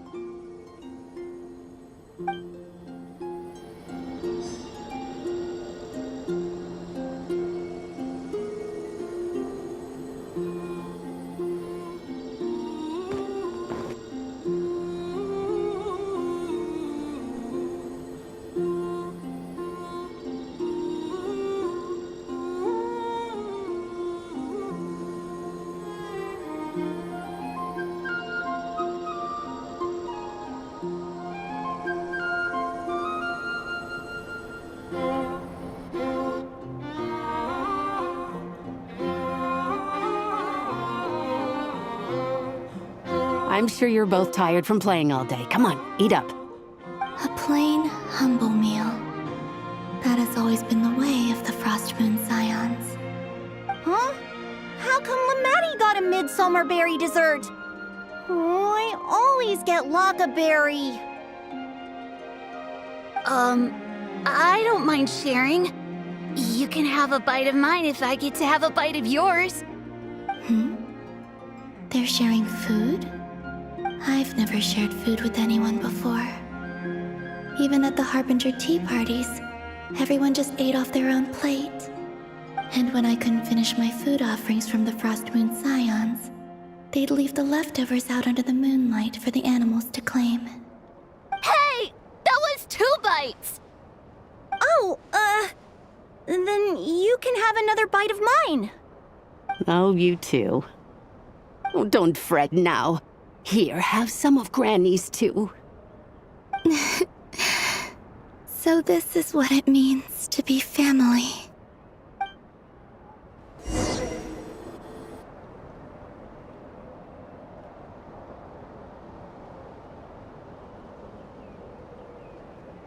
I'm seeing so much that I'd never usually get to see. They'd never act like this when I was around. It's nice, being able to just watch people in peace in these final moments. What a rare opportunity. I think I'll go take a look around Nasha Town, too. Maybe the Traveler will be there.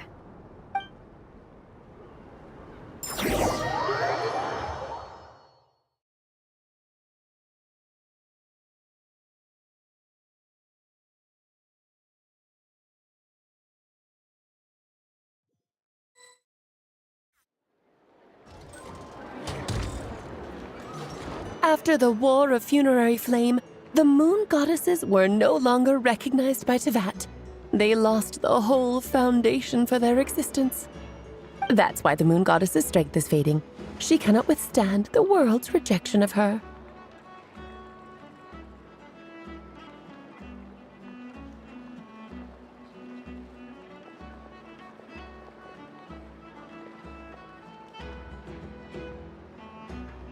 To be more pedantic about it, the Moon Goddesses did something to offend the heavenly principles, and that's why they were ousted.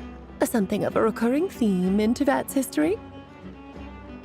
Theoretically, speaking so candidly should put me in their crosshairs too, but they can't tell me what to do. I'll say whatever I want. Anywho, the Moon Marrow energies were but a drop in the bucket for her, and that battle against the Ray Hair of Solnari only weakened her further. Fortunately, it happened close enough to Moon Prayer Night when the Kuvaki concentration here is high. That's the only reason she managed to survive this long. What do you mean, fortunately? You said she disappeared. We're too late. Oh, what a headache. I thought this was all common knowledge. I guess I have some more explaining to do. Okay, buckle up. It's time for another lecture.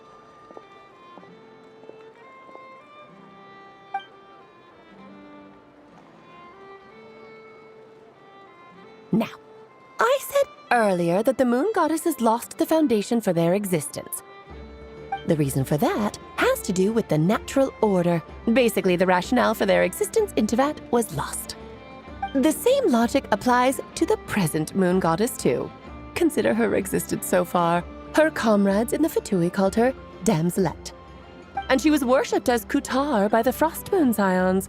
But these connections have now been severed, whether by her hand or yours. So, the rationale that once sustained her existence is now gone. Wait, we did that to her? Oh, well, strictly speaking, yes.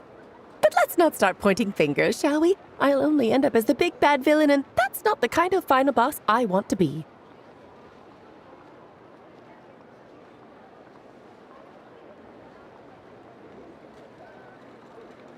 Of course I do. I'm only the greatest mage in the whole entire world.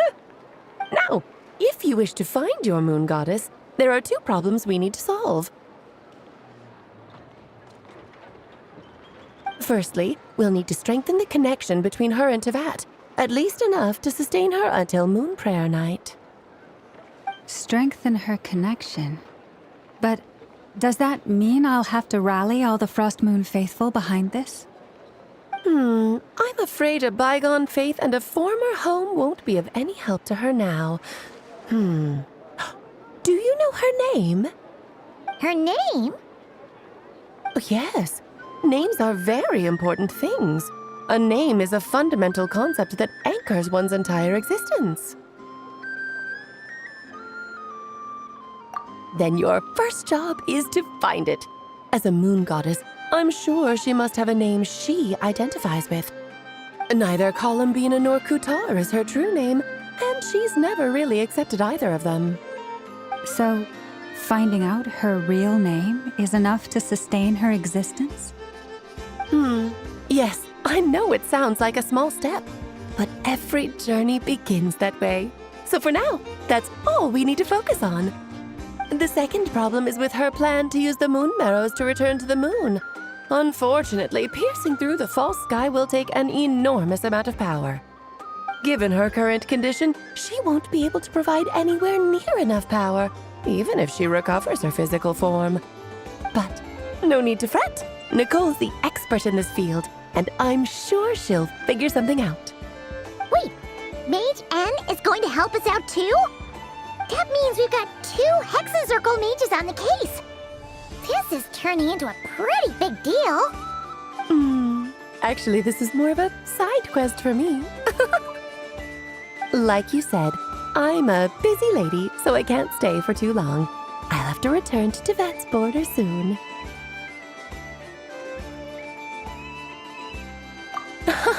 That's the upside you get for looking out for my little Klee. Hopefully that will incentivize you to carry on keeping her company in the future. Anyway, jokes aside, you'd better get moving. It will take quite a miracle for the moon goddess's consciousness to hold out till moon prayer night. Oh, I suppose I might as well tell you where Nicole is before I leave. Off you go now. Time to meet your new friend. Oh, yes, and a little suggestion. Don't forget to mind your heads. What? I wonder how Durin's doing. I should really go see him before I head back. You really are super busy. I most certainly am. There's so many children I have to keep tabs on just in Mondstadt. Durin, Albedo, Venti, Varka.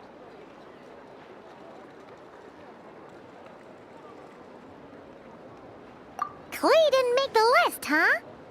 Of course not. Klee is my pride and joy. I have no qualms about her, because she's the best child in the whole wide world. Yep. Klee's a little angel. I'm glad you agree. Well, all the best. See you when I see you.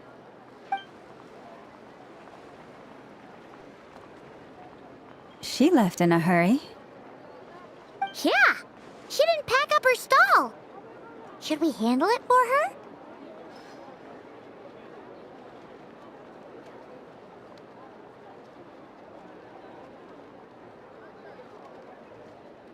I must say, I'm now very curious about her daughter. Klee, wasn't it? What's she like? That's a long story. Come on, we'll fill you in as we go.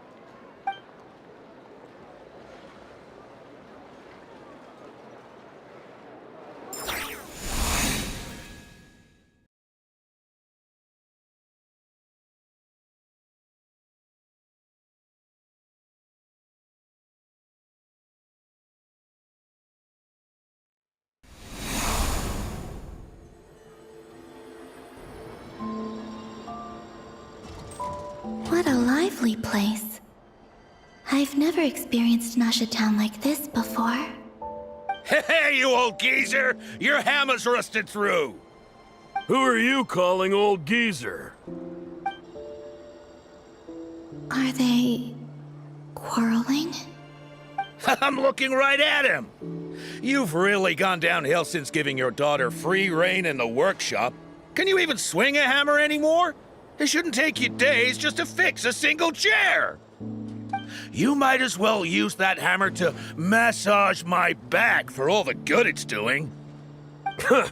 Don't run your mouth, or you'll get a back massage that'll put you in bed for the rest of your life.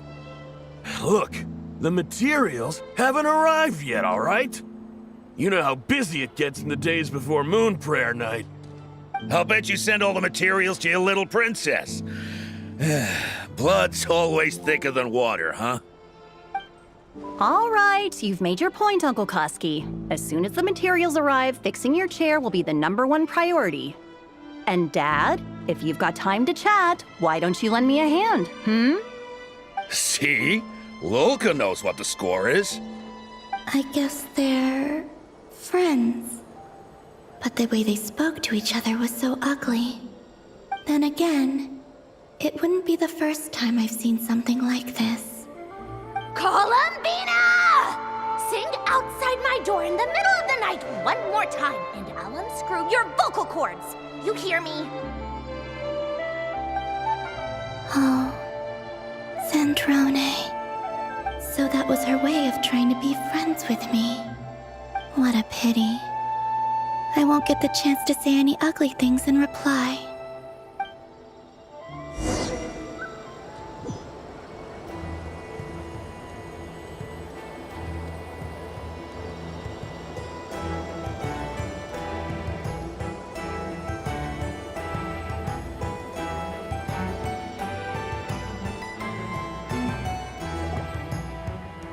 Hey, have you decided what to give her for Moon Prayer Night? I sure have. She's gonna get the surprise of her life when she's least expecting it.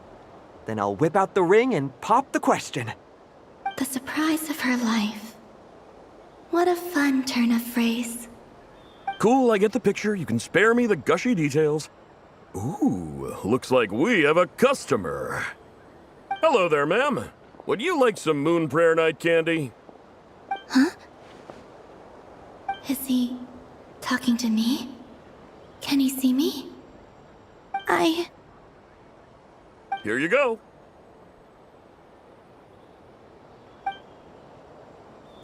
Oh.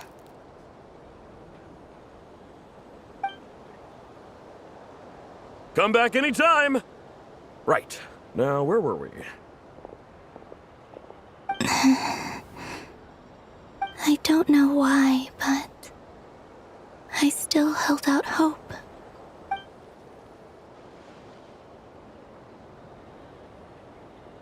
The most important thing right now is to find that mage. This name thing seems super important too, but where do we even start looking? I'd better go pay the Fatui a visit.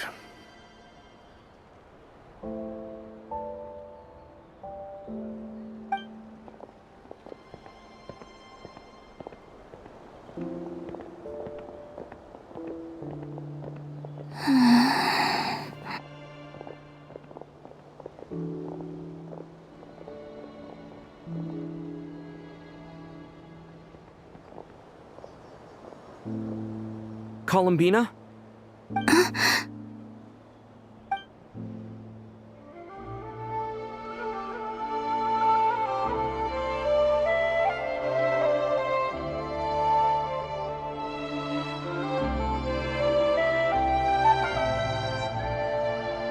Traveler? Let's go! This is no time to be spacing out!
So, Mr. Varka, are you acquainted with this Nicole? Or should I call her Mage N?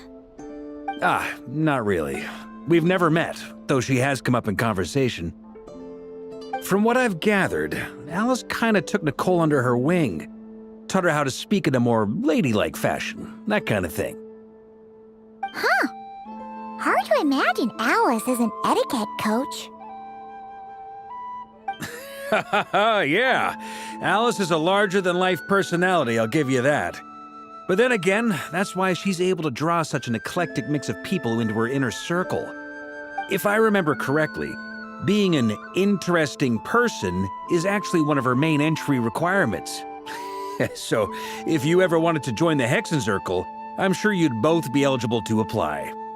Hey! Don't go around making promises on Alice's behalf! I wouldn't dare. I'm just trying to paint a picture of the Hexen Circle for you. Okay, sure. Anyway, since none of us have ever met Nicole, how are we supposed to find her? We can't just go up to every woman in sight and ask, "Hey, are you Nicole?" Maybe something she's wearing will give it away? Like a windbloom pinned to her chest or something. Wait a minute. Alice never said Nicole was from Mondstadt. Oh, true.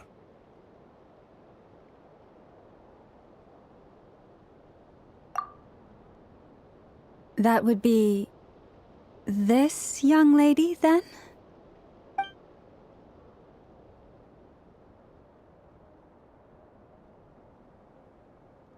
Hey there!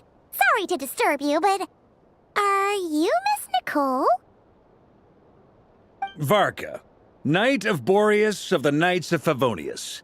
Alice might have mentioned me before. Mm-mm. Have we got the wrong person? Sorry. Well, this is awkward. When I shook my head, I meant, no, Alice hasn't mentioned you before.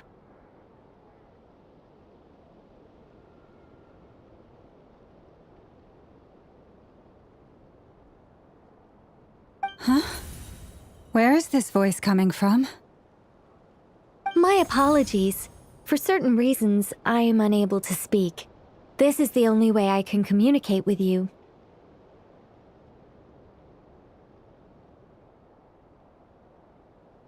It might take some getting used to, but I hope you can understand. Hey, it's fine. I'm more shocked by the fact that Alice never speaks about me. I mean, As for you two, we have crossed paths twice before, but it is nonetheless a pleasure to finally meet you.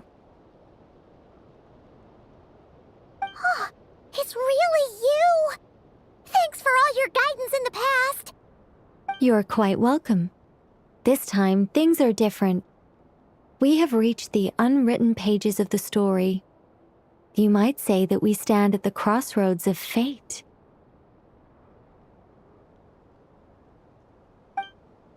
Now then, allow me to formally introduce myself. My name is... No, stop! Alice! I can't believe it! I had a whole speech prepared. I'd agonized over every single word. She always picks the worst moments to ruin other people's plans. I'm so sorry about that. Alice took the liberty of devising some bespoke self-introduction magic for each member of the Hexen Circle. But I could have sworn I deleted all of the triggering conditions for it. How did it bypass everything? Oh gosh, this is so embarrassing. This is a very different side of Nicole than what we're used to. Is she not used to face-to-face interactions? Don't worry about it. We've seen that introduction magic once already, so it wasn't too much of a shock. Please go on, Miss Nicole. We'd love to hear what you have to say, or, well, communicate. Huh? Are they talking to this lady? But... Will you all promise to forget that horrendously embarrassing introduction? sorry, embarrassing. When?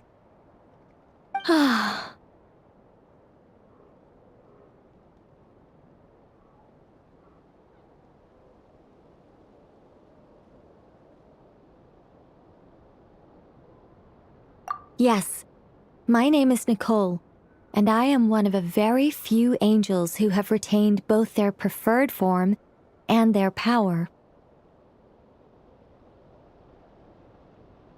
The Traveler and Paimon should be no strangers to this concept. There is another of our kind in Natlan. They call her the Lord of the Night. Right! Paimon remembers her.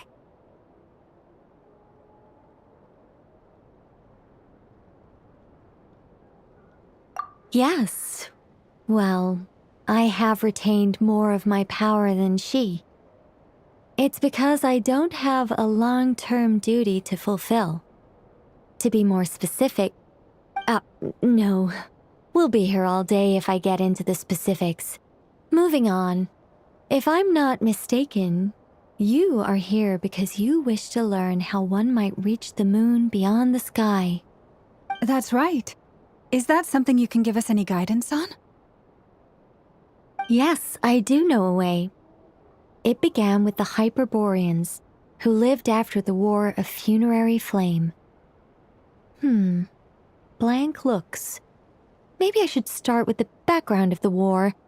Or maybe not. It shouldn't be an issue. I'll fill in the gaps for you when we have more time. Anyway, after that war ended, the three moons retreated to beyond the false sky. The Hyperboreans were humans I once aided. They accepted the civilization and creations bestowed upon them by the angels.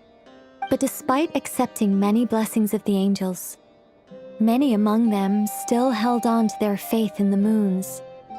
They were reluctant to accept the new order.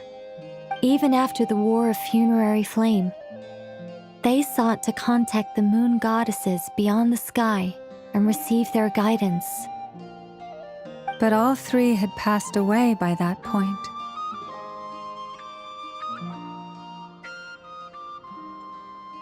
This mage has a unique method of communicating. Is she talking about the moons? Yes, but they did not know. And so, still they prayed for the moon goddess's mercy. After building titanic structures that consumed vast amounts of Kuvaki, at last they glimpsed the moons and heard their voices. But of course, they were gravely disappointed. For it was then that they realized the three moon goddesses were dead. Oh, that's such a sad story. It is. Humanity was in a very sorry state at that time. The angels who had once aided them were gone, and the War of Funerary Flames had left them homeless and destitute. Just a second, I gotta ask. How relevant is all this history to the task at hand? Well, I mean, it's... Okay, it seems we've drifted into irrelevant narrative waters. It's been a while since I've had the chance to speak inside someone's head. As soon as I got started, I lost control and the words just flowed out like a waterfall. What I'm trying to say is... Right, yes, that's it. The relevant part is the ritual created by the Hyperboreans. The fact that they bypassed the false sky and saw the true moons implies that they successfully built a connection between Tevat and the outside world. Which means, with enough Kuvaki and a sufficiently stable connection, it should be feasible to send one person over the border. Okay, so they built some kind of portal? Oh, yes. A portal. Yes. Is something wrong? You sound disappointed. I just didn't expect you to summarize it so well. It turns out I could have said all that in one word, if only I'd managed to think of it. No, please, it's fine. This is invaluable knowledge. I'll be sure to record and preserve everything in writing. Oh, really? Well, in that case, I suppose I could backtrack and add some more detail. I did gloss over a few things so far. Whoa, time out. Let's summarize what we've got first. The Hyperboreans were the last ones to use this method, right? So we somehow need to find whatever structure they built and make sure there's enough Kuvaki to power it up. Luckily, we have the moon marrow of both the eternal and iridescent moons, so we're all good for Kuvaki. Which means the key issue we need to focus on is finding the place. Am I right so far? Yes. Although I expect the structure is long gone by now. That said, what if we could take advantage of the phantoms to travel back to a time when it still existed? Well, travel back isn't quite accurate. It's more like we'd be creating a handshake between 2 points in space-time. We wouldn't even have to pick a time when it still existed. It could just be a time when it still appeared in phantom form via projection, or we could project our own phantoms, fold them together at... You look lost. Was that too hard to follow? Yeah, things got a little, technical there. Paimon's brain is reaching capacity. All right. Let me think about how to put this more simply. Okay, got it. Over the next few days, I'll search for phantoms that we can use. Once I find one that meets the criteria, I'll let you know and we'll regroup. By completing certain rituals, specific individuals will be able to enter the phantom and make it to the Hyperborean structure. If everything checks out and it looks feasible, we'll just need to wait for Moon Prayer Night, and we can send the moon goddess back home. I'm really skimping on the detail here. Is this making any sense at all? I think so. For now, we'll just wait to hear from you. Yes. Basically, yes. Great. Counting on you. In the meantime, we'll focus on finding the moon goddess's name. My name? Are they looking for a way to stop me from disappearing? Excuse me, Miss... Go on, Miss Nicole. This conversation was a little all over the place. I didn't catch your name. I am Lauma, of the Frost Moon Scions. Ah, I did wonder. I noticed that you listened very intently when I spoke about Hyperborea and the moon's history. If you'd be interested, I'd love to visit you this evening and go through it again in greater detail. Also, if you were serious about making a record, it would be too risky to simply write down the raw details as is. I would suggest some tweaks. Maybe rewrite the stories as fairy tales or fables, perhaps even prayers. Anyway, we can cross that bridge when we come to it. So, see you later then? Oh, and no need to prepare anything. Just a cup of tea will do. See ya! She seems friendly. It's just... It's so nice to find someone who's actually willing to listen. I've been dying for a chance to finally go through all this systematically from start to finish. Any longer and I'd probably start forgetting it.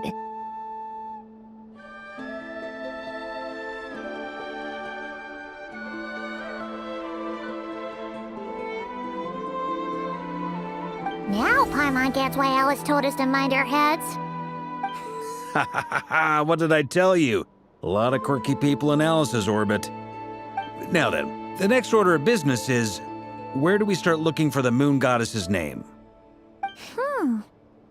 Maybe the rest of what Nicole has to say might give us some clues. Once I've heard her out, I'll summarize the salient points and share them with you all. I'm also inclined to review our other documents. Yes, our faith was first established by our Hyperborean ancestors, but many of the more factually accurate records are from after Kutar's birth.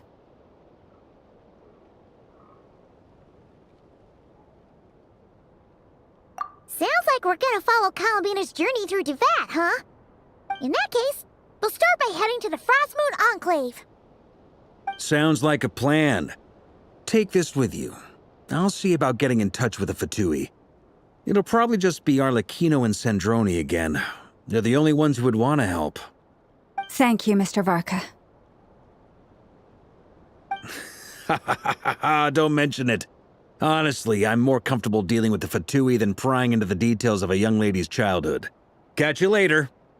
I should follow them, just in case there's some way that I can help.